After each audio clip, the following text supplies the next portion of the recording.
문제 해결의 기초 세 번째 시간입니다. 이번 시간에는 1부터 n까지의 소수의 합 구하기 문제에 대해서 살펴보도록 하겠습니다. 코이스터디의 117번 문제가 되겠습니다. 자, 1부터 n까지의 소수의 합 구하기 문제를 잠깐 살펴보도록 하겠습니다. 자, 117번 문제 1부터 n까지의 소수의 합 구하기. 자, 먼저 문제의 조건은 임의의 한 정수 n을 입력받아서 패구간 1n.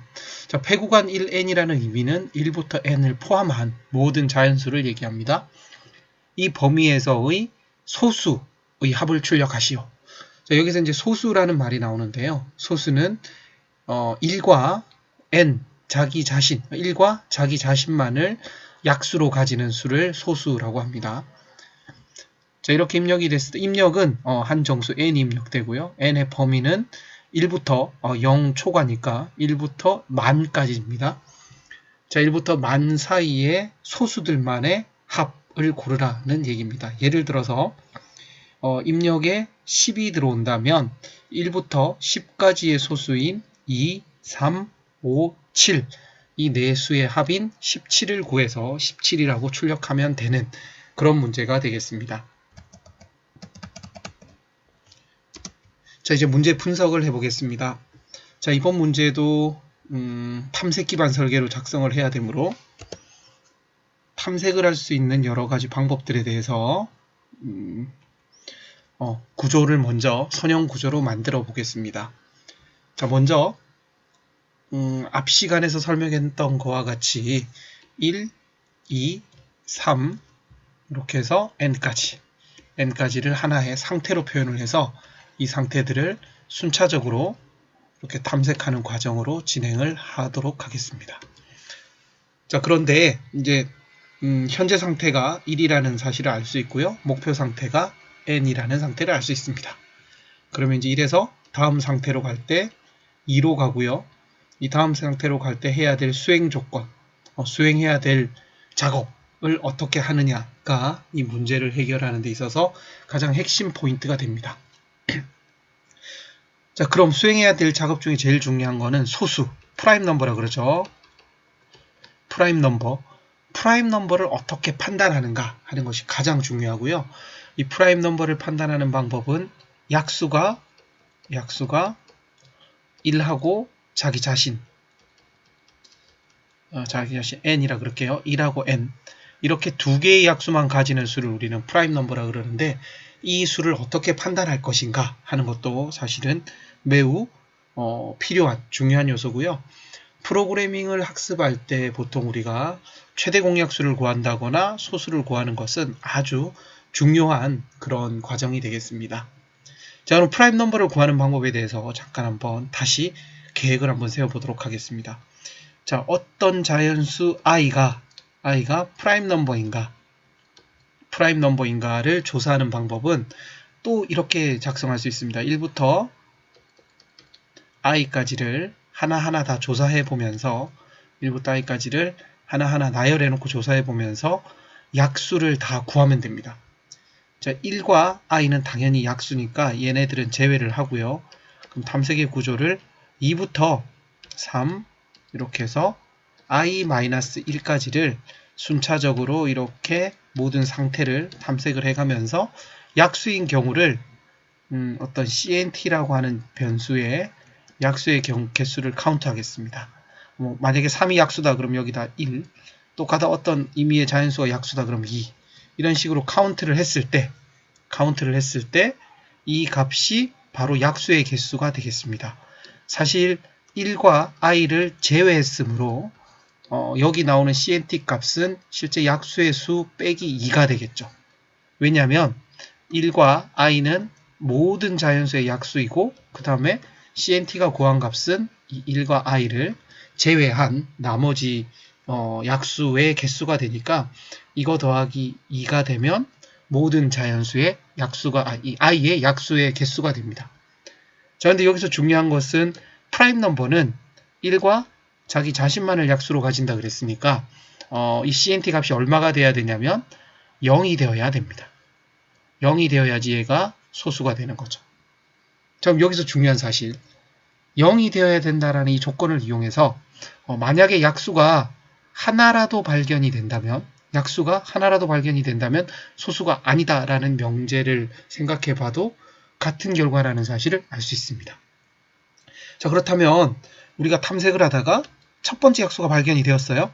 그러면은 이 값이 발견되는 순간 지금 이 i라고 하는 값은 프라임 넘버가 아니다, 소수가 아니다라는 사실을 금방 알 수 있습니다. 그래서 이 과정을 통해서 약수인지 아닌지, 프라임 넘버인지 아닌지를 판단을 하여 우리가 소수이면 여기다가 s라 그럴게요. s에다가 어떤 값이 소수다, p다 그러면 여기다가 3을 더하고요.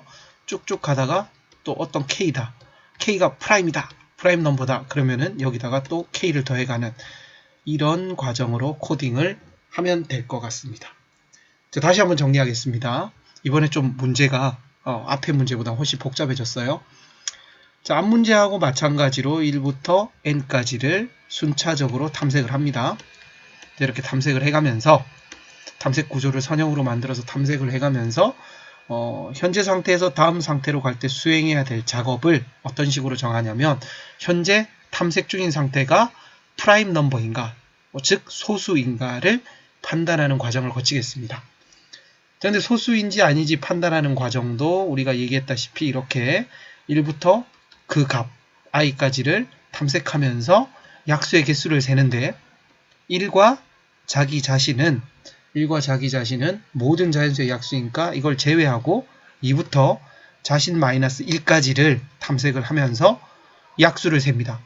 자, 그런데 약수의 개수를 다 셀 필요가 없이 약수가 한 개라도 발견이 된다면 이 수는 프라임 넘버다라는 사실을 알 수 있습니다. 왜냐하면 프라임 넘버는 1과 자기 자신만 두 개만 약수로 가지는데 2부터 i-1까지를 탐색을 했는데 약수가 발견됐다 그러면 적어도 약수의 개수가 3개 이상이라는 사실이 되니까 프라임 넘버가 될 수 없다라는 사실을 알 수 있습니다. 그래서 끝까지 CNT의 개수가 0인 경우만 프라임 넘버 P로 체크를 하고 여기다가 누적하는 이런 방식을 통해서 이 문제를 소수의 합을 구할 수가 있습니다. 자, 그런데 이 문제에서 입력되는 값의 범위가 1부터 만까지였습니다. 여기서 조심해야 될 값이 만인 경우에 잘 생각을 해보시면 만이 들어왔을 때 이게 최대 만까지 갈 수 있어요. 만까지 갈 수 있고 이 값이 프라임 넘버인지 검사하는데도 최악의 경우 만까지 갈 수 있습니다. 물론 뭐 만까지 안 갈 가능성도 있지만 최악의 경우 그래서 만의 제곱 약 1억 정도가 됩니다. 계산량이 1억 정도가 되죠. 과연 1억 정도로 제한시간 1초를 통과할 수 있을지는 모르겠지만 지금부터 코딩을 통해서 한번 테스트를 해보도록 하겠습니다. 자, 그럼 지금부터 코딩을 시작해 보겠습니다. 자, 코딩은 지난 시간에 했던 것과 마찬가지로 코드 블럭으로 시작을 합니다. 샵 include stdio.h stdio.h를 해주고요. int n 입력받는 정수 n이고요. 그 다음에 합을 구할 자연수 sum은 0을 해주고요. 그 다음에 필요한 CNT는 C라고 그럴게요. C도 0 해주고요. C는 여기다가 안 만들고 함수에다가 만들어 보도록 하겠습니다. 이렇게 해주고 메인 프로그램을 시작해 보도록 하겠습니다.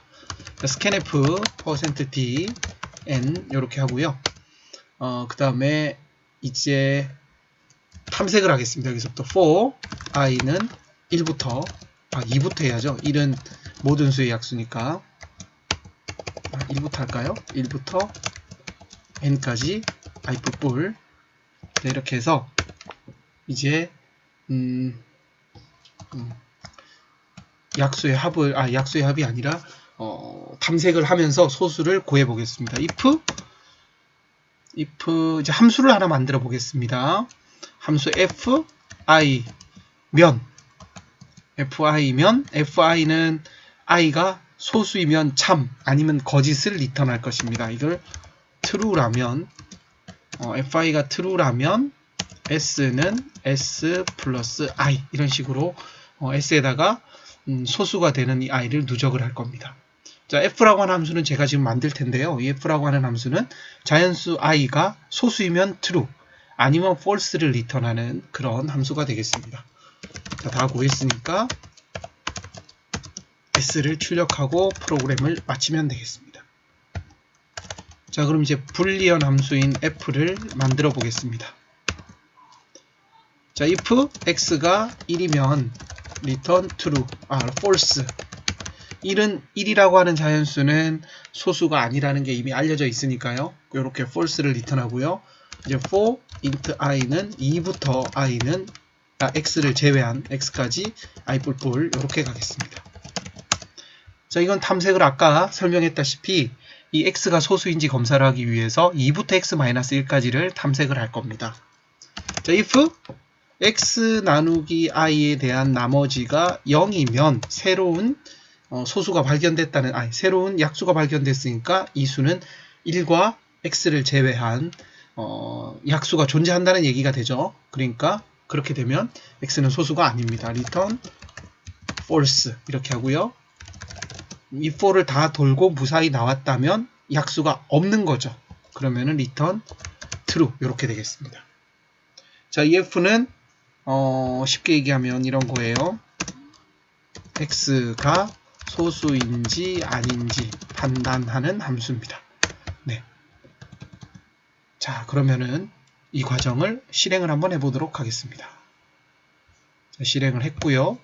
10을 넣는다면 17 이렇게 정확하게 출력이 되는 것을 알 수 있습니다.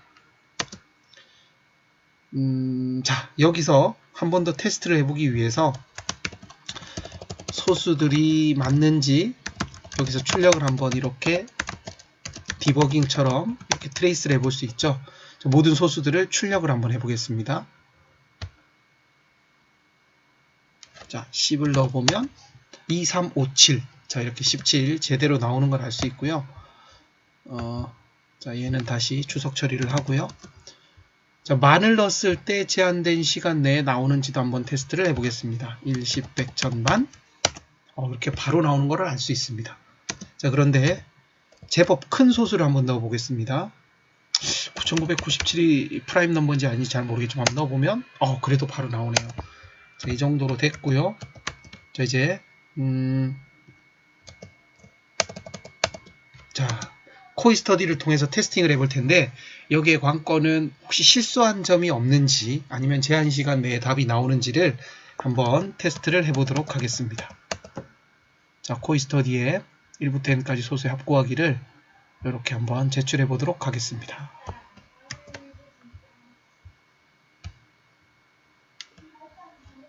자, 제대로 됐네요. 자, 제출해 보도록 하겠습니다. 전송 버튼을 누르면 코이 스터디가 이렇게 채점을 합니다. 채점 결과 모든 테스트 케이스에서 정답이 출력된 것을 알 수 있습니다. 자, 이렇게 해서 1부터 n까지 소수의 합 곱하기 문제를 해결해 보았습니다. 자, 이와 같이 주어진 문제를 선형으로 구조화하고 탐색을 하여 설계를 할 수 있는 두 가지 문제에 대해서 다루어 보았습니다. 자, 이렇게 상태를 정의하고 초기 상태 또는 처음 상태, 목표 상태, 다음 상태를 생각한 다음에 다음 상태로 가기 위해서 수행해야 될 작업을 잘 분석한다면 여러분들은 어렵지 않게 코딩을 할 수 있습니다. 자, 다음 시간에는 이렇게 쉽게 구조화가 되지 않게 보이는 그런 문제에 대해서 또 다루어 보도록 하겠습니다. 자, 지금까지 수고 많으셨습니다.